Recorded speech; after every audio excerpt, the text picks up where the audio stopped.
नमस्कार दोस्तों, क्या होगा अगर मैं आपसे कहूं कि आप 2 लाख रुपए देकर 100 करोड़ रुपए तक के ब्लैक मनी को अवॉइड कर सकते हैं, वो भी केवल 100 दिन के अंदर अंदर। ये बात मैं नहीं कह रहा हूं, ये बात खुद आरबीआई की पॉलिसी करी है। और ये जो नए नियम लागू किए हैं आरबीआई ने, इस पॉलिसी की मदद से लोग अपने ब्लैक का पैसा अवॉइड करने वाले हैं। और शायद इंडिया के इतिहास में ये पहला ऐसा नियम होगा जिसके अंदर लोग अपने ब्लैक के पैसों को व्हाइट के अंदर तब्दील कर लेंगे। और यहाँ पर सबसे इंपॉर्टेंट बात, इस ब्लैक से व्हाइट को करने में उनको न तो किसी तरह का पैसा देने की आवश्यकता है, न कोई घूस खिलाने की आवश्यकता है, कुछ भी करने की आवश्यकता नहीं है। खुद आरबीआई ने यह हथकंडा उनका हाथ में दे दिया है ताकि वो अपने ब्लैक के पैसे को व्हाइट में बदल सके। और इस वीडियो में बकायदा आपको प्रूफ के साथ समझाऊंगा कि ऐसा कैसे किया जा सकता है विद कैलकुलेशन। दूसरी इंपॉर्टेंट बात, जैसा कि मैंने पिछली वीडियोस के अंदर कहा था कि ये नोटबंदी का मुख्य कारण जो मुझे समझ में आता है वो है ध्यान भटका। और अगर आपने ये वाली वीडियो देखी तो आपको पता है कि यहाँ पे किन मुद्दों की बात हो रही है, लेकिन फिर भी मैं आपको इस वीडियो में बताऊंगा कि 6 मुद्दे जिसकी वजह से ध्यान भटकाया जा रहा है। और ये जो 2000 रुपए की नोटबंदी की गई है, वास्तविकता में ये नोटबंदी नहीं है, ये ब्लैक का व्हाइट करने का तरीका है। आपको समझाता हूँ। सबसे पहले आप आरबीआई की गाइडलाइन समझ लीजिए। आरबीआई की गाइडलाइन ये है कि अगर कोई भी बैंक के अंदर 2000 रुपए के नोटों का एक्सचेंज करवाने जाता है तो उससे कोई भी आईडी प्रूफ नहीं लिया जाएगा। ये पहली गाइडलाइन है आरबीआई की।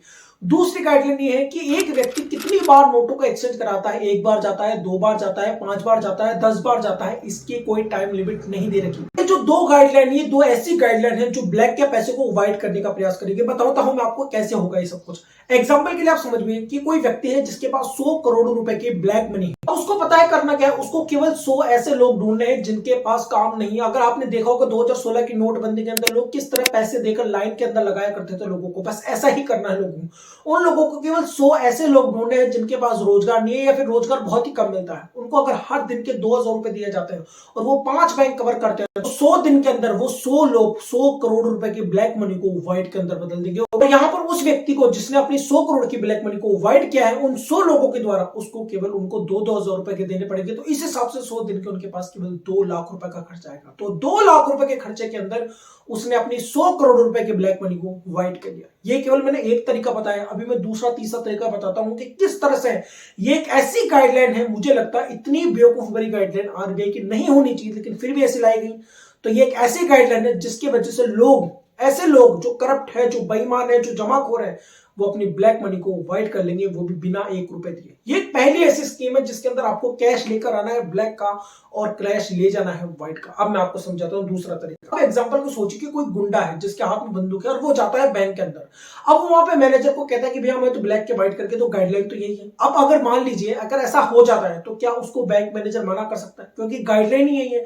ना आप उससे आईडी मांग सकते हैं, ना कोई आईडी प्रूफ मांग सकता है। वो अपने बंदों को चाहे 10 बार भेजे बैंक के अंदर, चाहे 20 बार भेजे, बैंक मैनेजर उसको कुछ भी नहीं कह सकता। ये दूसरा तरीका। अब तीसरा तरीका ये है कि अगर कोई बैंक मैनेजर से सौदा कर ले कि भैया मैं आपको 10% कमीशन दे दूंगा, 20% कमीशन दे दूंगा, 30% कमीशन दे दूंगा, यहां पर तो सर दोनों का फायदा है। ब्लैक मनी को व्हाइट करने वाले का भी फायदा है और जो ब्लैक को व्हाइट करके देगा बैंक मैनेजर, उसका भी फायदा। अब देखिए, यहां मैं किसी बैंक मैनेजर पर इल्जाम नहीं लगा रहा हूं, बल्कि मैं ये कह रहा हूं कि ये तरीका हो सकता है, बहुत सारे तरीके हो सकते हैं। मैं बस यहां पर ये कह रहा हूं कि ये जो आईडी प्रूफ नहीं लिया जा रहा, ये आईडी प्रूफ क्यों नहीं लिया जा रहा? क्योंकि देखिए, आपको पता है कि 10% के आसपास ही सर्कुलेट हो रहे हैं 2000 रुपए के नोट, बस इतना ही पैसा बचा है। मेरा सवाल यह है कि क्या गवर्नमेंट वास्तविकता में करप्शन के खिलाफ है या नहीं? तो मुझे बिल्कुल स्पष्ट तौर पर नहीं दिखाई देता कि गवर्नमेंट वास्तविकता में करप्शन के खिलाफ है। क्योंकि आप सोचिए कि 4 महीने की जगह 6 महीने देते थे, लेकिन लोगों के सीधे अकाउंट के अंदर पैसा आना चाहिए था, वो जो 2-2 रुपए।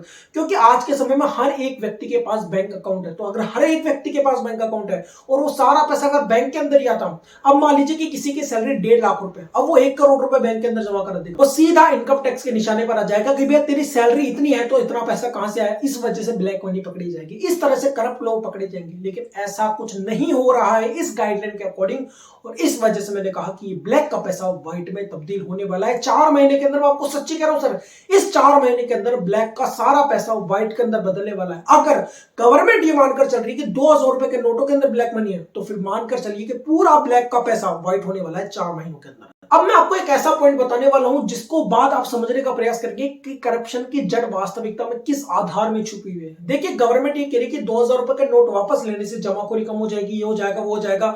लेकिन जैसा कि मैंने अभी सारी चीजें आपको समझाई कि इससे जमाखोरी कम हो या ना हो, लेकिन ब्लैक का पैसा व्हाइट पक्का होने वाला है। दूसरी बात, गवर्नमेंट को यह विश्वास कैसे है कि सारा पैसा 2-2 हजार रुपए के नोटों के अंदर ही और सारा पैसा कैश के अंदर ही ब्लैक मनी के अंदर पड़ा हुआ है। वास्तविकता में ब्लैक मनी का ज्यादातर पैसा दो चीजों के अंदर डिवाइड है, पहला गोल्ड और दूसरा रियल एस्टेट। अब ये पूछेंगे कि ऐसा कैसे, मैं आपको एग्जांपल देता हूं। अगर मैं आपसे कहूं कि आपको 10 करोड़ रुपए का कैश घर के अंदर रखना है तो आपको एक बहुत अच्छी खासी जगह चाहिए, लेकिन उस 10 करोड़ रुपए का अगर आप गोल्ड की सिल्लियां खरीद लेते हो तो उसके लिए आपको बहुत छोटी जगह की आवश्यकता होगी। बस मैं आपको यही समझाना चाहता हूं। ये मैंने 10 करोड़ के लिए कहा।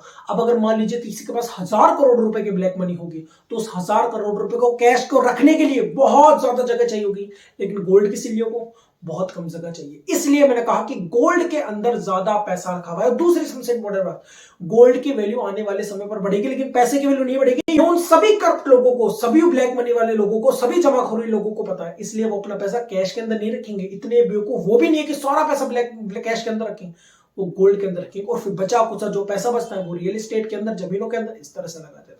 तो ये सब सरकार कह रही है कि 2000 रुपए के नोट को करने से ब्लैक मनी कम हो जाएगी। मुझे लगता है इससे बड़ी बेवकूफी की बात सरकार के लिए ऊंच कूच हो ही नहीं सकती। अब दूसरे पॉइंट पर आते हैं, जिसको मैंने कहा कि ये सारी चीजें केवल और केवल ध्यान भटकाने का तरीका है। ये जो 2000 रुपए के करप्शन का ये जो झुंझुना है, ये किन लोगों के लिए बनाया गया है, किस वजह से बनाया गया, अब जो मैं बात कहने वाला हूं उसको बड़े ध्यान से समझिएगा। 6 पॉइंट्स बताता हूं जिसके वजह से ये 2000 रुपए के नोट को लाया गया और इस एक कारण से, इस एक डिसीजन से वास्तविकता में सरकार को बहुत फायदा देखने को मिला है। अब मैं आपको समझाता हूं कैसे। लेकिन अब इन 6 पॉइंट्स को बताने से पहले मैं आपको एक बहुत इंपॉर्टेंट बात बताना चाहूंगा। देखिए, चाहे विपक्ष के लोग हो या फिर कोई पार्टी हो, कोई पॉलिटिशियंस हो या फिर कोई भी व्यक्ति हो, चाहे फिर वो कोई बड़ा एक्टर हो या समाज सेवी हो, आप देखिए इस गाइडलाइन के बारे में हर एक व्यक्ति को पता है, लेकिन कोई भी व्यक्ति इसके बारे में बात नहीं कर रहा क्योंकि एक गड़बड़ है।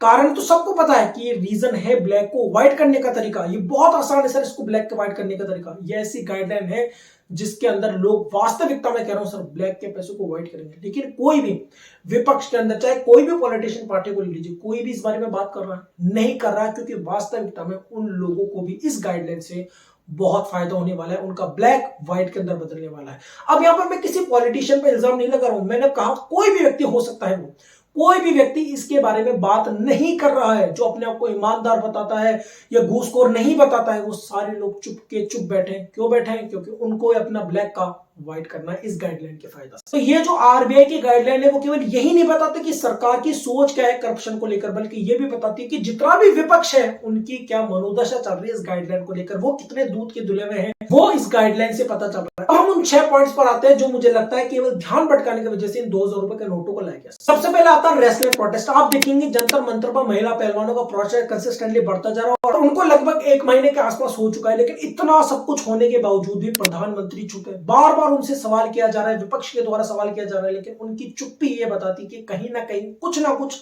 गड़बड़ है। दूसरा आता है पुलवामा कंट्रोवर्सी। अगर आपने सत्यपाल मलिक, जो कोई गवर्नर रह चुके हो, अगर उनका आपने बयान सुना है जो कि बहुत चर्चा हुआ था, जो Let me tell you the facts. CRPF people asked for aircraft to ferry their people because इतना बड़ा कॉन्वॉय कभी रोड से नहीं जाता। आपसे पूछा ना? नहीं, आपसे ये मेरे से नहीं, जो जिससे कंसर्न थे, होम मिनिस्ट्री से पूछा, राजनाथ जी के यहाँ, दे रिफ्यूज टू गिव। अगर मेरे से पूछते तो मैं एयरक्राफ्ट देता उनको, कैसे भी देता। 5 एयरक्राफ्ट की जरूरत थी सिर्फ, उनको एयरक्राफ्ट नहीं दिया गया। ये इंपॉर्टेंट चीज कह रहे हैं, होम मिनिस्ट्री से इजाजत मांगी एयरक्राफ्ट के लिए and home ministry refuse to give. Yes, and I told it to the prime minister same evening कि ये हमारी गलती से हुआ है, अगर हम एयरक्राफ्ट दे देते तो ये नहीं होता। तो उन्होंने मुझे कहा कि तुम अभी चुप रहो।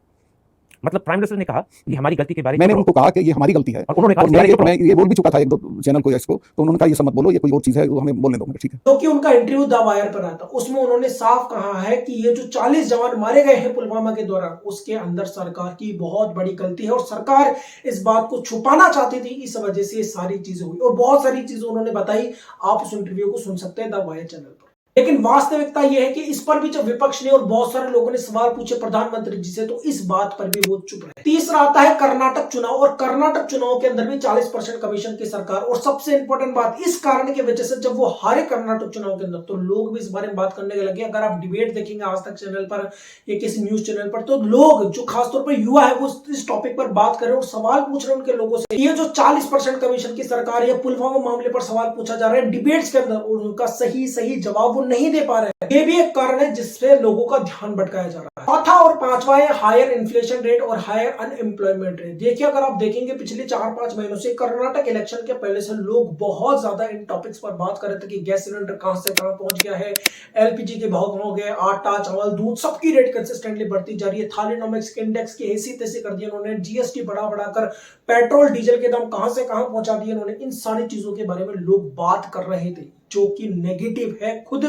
प्रधानमंत्री जी के लिए, बीजेपी पार्टी के लिए, और इस पर भी वास्तविकता में यही है कि उन्होंने मौन साधा हुआ है। इसके अलावा अनएम्प्लॉयमेंट रेट पर भी बहुत सारे सवाल पूछे जा रहे हैं प्रधानमंत्री जी और उनकी पार्टी के लोगों से, लेकिन वास्तविकता यह है कि इस मामले पर भी लोग चुप्पी साधे हुए। पांचवा है मणिपुर कंट्रोवर्सी। तो जिस समय मणिपुर की हालत खराब चल रही थी उस समय प्रधानमंत्री जी इलेक्शन की रैलियों के अंदर बिजी थे और लोग ये सवाल पूछ रहे हैं कि जब मणिपुर जल रहा था तो प्रधानमंत्री इलेक्शन के अंदर इतने बिजी क्यों थे। गृह मंत्री जी का काम है कि इस तरह की स्थितियों को वो संभाले, लेकिन वास्तविकता में वो भी इलेक्शन के अंदर बिजी थे। और यहाँ सबसे इंपॉर्टेंट बात है कि लोग इस मुद्दे पर भी बात करें और उसका भी ध्यान भटकाना बहुत ज्यादा जरूरी है। और छठा जो आखिरी पॉइंट मुझे समझ में आता है वो है अडानी कंट्रोवर्सी। आप देखेंगे कि अडानी मामले पर बार बार प्रधानमंत्री जी का नाम सामने आता जा रहा है। संसद के अंदर भी राहुल गांधी जी ने अडानी मामले पर बहुत सारे सवाल पूछे प्रधानमंत्री जी पर भी, और आप देखेंगे अगर उस पूरे इंटरव्यू को अगर आप देखेंगे, पूरे संसद भवन की अगर आप बातों को सुनेंगे तो आप देखेंगे एक बार भी अडानी का जिक्र नहीं किया गया है प्रधानमंत्री जी के द्वारा। और सबसे इंपॉर्टेंट लोग इस पर भी सवाल पूछ रहे हैं, तो इस मुद्दे को भी भटकाना बहुत ज्यादा जरूरी है। और आप देख लीजिए इस 2000 रुपए के नोट को आने के बाद आप देख लीजिए किसी भी गोदी मीडिया पर इस टॉपिक पर बात नहीं हो रही है। सारे लोग, खासतौर पर अगर आप आसपास के लोगों से पूछे या किसी डिबेट्स के अंदर भी बात करेंगे तो वहां पर भी इन 6 मुद्दों पर बात हो ही नहीं रही, क्योंकि ज्यादातर लोगों के दिमाग से निकल चुका है। और दूसरा सबसे इंपॉर्टेंट कि ये जो ब्लैक का पैसा है ये व्हाइट करने की गाइडलाइन है। तो एक तीर से, एक चीज से, एक डिसीजन से इन्होंने कितने सारे निशाने साध दिए। लोग इन 6 टॉपिक से ध्यान भी निकल चुका है लोगों का और पैसा ब्लैक का व्हाइट भी होने लग गया है। अब यहां मैं आपसे एक बात कहना चाहता हूं, ये वीडियो कोई भी पॉलिटिकल वीडियो नहीं है, लेकिन वास्तविकता ये है कि इस वीडियो के अंदर बताए गए हर एक चीज को समझाना बहुत ज्यादा जरूरी है। और इसलिए मैंने इस वीडियो के अंदर बताया था। इस वीडियो को जो थंबनेल है उससे बहुत सारे लोगों ने पूछा कि ये थंबनेल इस तरह से क्यों बनाया गया।